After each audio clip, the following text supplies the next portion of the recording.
Megan, people are exposed to lead every day, but our risk factors in the last frontier are a little different than our counterparts in the lower 48.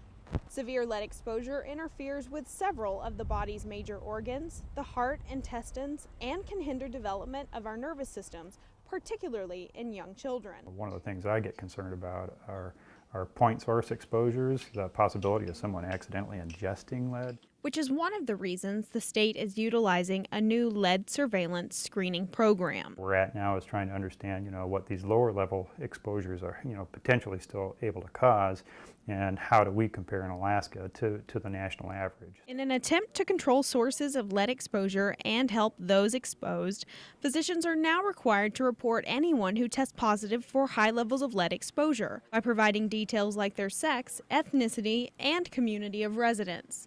While adults are those primarily diagnosed with lead poisoning, according to some state officials, children are at risk of exposure due to many of the recreational activities Alaska is known for. We have some unique things going on in Alaska that provide an opportunity for kids to receive some exposure that they wouldn't have access to otherwise. And one of those is the nice lead slinky weights that we use for our dip net fishing and our salmon fishing along for Kenai.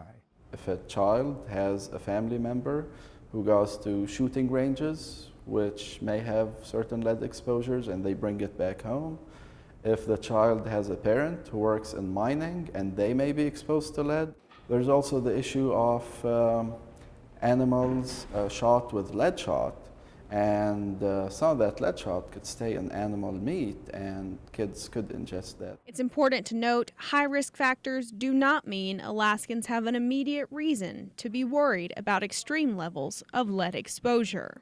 Positive IDs, are elevated levels of concern. We haven't really seen that many cases. They've been fairly rare, and so that gives us some confidence that that our exposure rates really aren't as high, as what we would expect in the lower 48. We're trying to be even more protective than the federal government. More protection for more adventurous lifestyles. Reporting from East Anchorage, Victoria Taylor, your Alaska Link.